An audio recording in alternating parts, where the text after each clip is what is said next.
मी जर स्वार्थी असतो, लबाड लुचाडणार असतो, इथून मागच उघडा पडलो असतो. म्हणजे 17-18 वर्षातच कशाच्या ना कशाच्या निमित्ताने माणूस उघडा पडतो. सगळं सगळं खरं बोलावं लागतं. फक्त त्यातले शब्द समजून घ्या. हे सगळं करतो तो फक्त एकटा देवेंद्र फडणवीस. पॉयझन देऊन का ना सलाईन मधून, म्हणून मी परवा रात्री सलाईन सुद्धा बंद केली. किंवा याचा एन्काउंटर तरी करावं लागेल, हे तेवढं करण्याचं स्वप्न आहे. पण देवेंद्र फडणवीसला एवढीच कुंकूम आहे ना, बैठक संपल्यावर मी सागर बंगल्यावर येतो, मला मारून दाखवतो. आपल्याला ही बैठक आता निर्णय करायची. मी समाजाचा नेता म्हणून करतो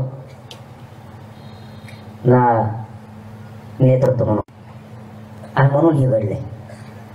मी जर स्वार्थी असतो, लबाड लुचाडणार असतो, इथून मागच उघडा पडलो असतो. म्हणजे 17-18 वर्षातच कशाच्या ना कशाच्या निमित्ताने माणूस उघडा पडतो. मी मात्र एक सामान्य म्हणून तुमच्यासाठी काम करतोय आणि निष्ठा आहे म्हणून करतो. निष्ठा असल्याशिवाय देवाची सुद्धा मोजभक्ती नाही करू शकत. निष्ठा असली तरच देवाची म्हणून त्याच्या देवावर निष्ठा आहे, त्याच्यावरच भक्ती करू शकतो. तसं माझा देव समाज आहे आणि समाजावर माझी निष्ठा आहे, म्हणून मी त्यांना मायबाप मानले आहे. आणि एक मुलगा म्हणून किंवा एक गरीब घरातला पोरगा म्हणून जितकी ताकदीने सेवा करते तितकी करतो. ही निर्णायक बैठक आपल्याला घ्यावी लागली. ही आपल्याला नंतर घ्यायची होती, पण आपल्या मराठ्यावर लवकर वेळ आली ती घेण्याची.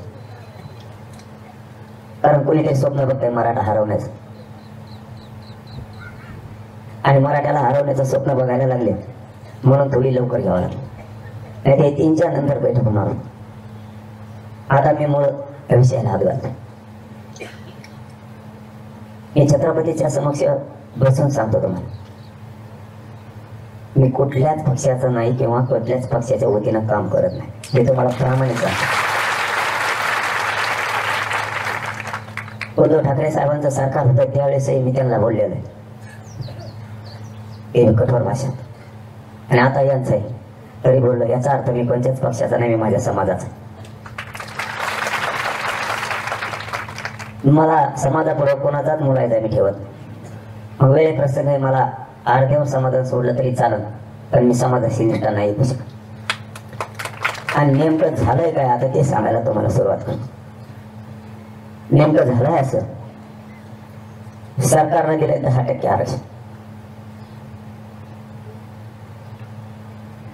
आणि आपण मागतोय ओबीसीतून सरसकट मराठ्यांना आरक्षण. जे सिद्ध झालंय ते मराठा आणि कुणबी एकच हे सिद्ध झाला.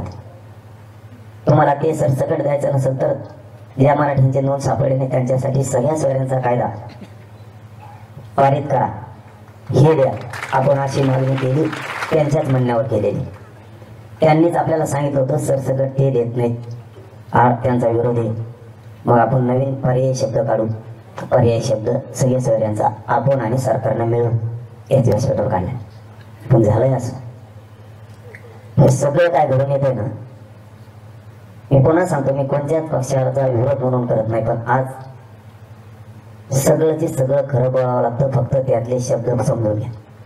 हे सगळं करतोय तो फक्त एकटा देवेंद्र फडणवीस.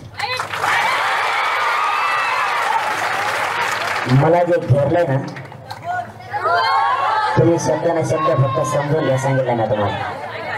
तुम्ही गोंधळ आरड्याची बैठक नाही, ही निर्णायक बैठक. मी आज टोकाचा निर्णय घेणार आहे, म्हणून तुम्ही हे नुसतं घोषणा टाळ्या नकोय.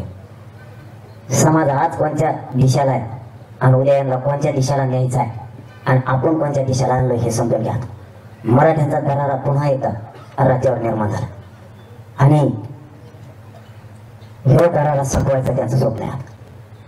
संपवायचं तर मराठ्याच्याच हातात संपवायचं, आणि 10% मराठ्यावर लादायचं काही करू. आणि हे पोरग ऐकतच नाही. हे पोरग एक तर संपलं पाहिजे, नाही त्याचा गेम तरी करावा लागेल, नसता याला बदनाम तरी करावं लागेल, नसता याला उपोषणात मरू द्यावं लागेल म्हणून 16 दिवस उघडा, नसता याचं काहीतरी करून कमायना, पॉयझन देऊन कमायना सलाईन मधून, म्हणून मी परवा रात्री सलाईन सुद्धा बंद केली. किंवा याचा एन्काउंटर तरी करावं लागेल, हे तेवढं फडणवीसचं स्वप्न आहे. हे तीव्र फडणवीसला वाटतं. आणि मी आज सगळंच तुम्हाला सविस्तर सांगणार आहे, पण देवेंद्र फडणवीसला एवढीच कुंकूम आहे ना, बैठक संपल्यावर मी सागर बंगल्यावर येतो, मला मारून दाखवतो.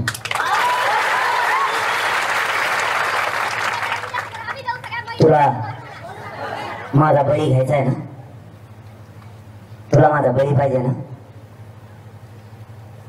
मी तुझ्या सागर बंगल्यावर होतो घे माझा बळी. पण समाजाची इमानदारी मी नाही येऊ शकत. समाजाला ओबीसीतून आरक्षण पाहिजे, तेच घ्यायचंय. येणार 10% नाही हात लावून. माझ्या तोंडून ओतून घेण्यासाठी तोच हे उभा केलेला. मी त्याला दोष देत नाही. हे जो उभा केलाय हे त्यांनीच उभा केलाय. मुंबईत बसून हे देवेंद्र फडणवीसनेच हॉटेल तिथून उतरून पत्रकार परिषदा, पत्रकार बांधवांवर आणि मीडियावर एवढं दबाव आहे की बच्चू कडूंचा कार्यकर्ता आहे तो. बच्चू कडूला इतक्या दिव्याने दाखवलं नसेल इतकं त्याला दाखवलं. शब्द ना शब्द, सेकंद सेकंद मीडिया दाखवत. हे फक्त देवेंद्र फडणवीसचा हात याच्या पाठी. त्याला सगळी ताकद दिली. आपल्या सगळ्या गोष्टी बाहेर काढा. हे फक्त देवेंद्र फडणवीसचं काम.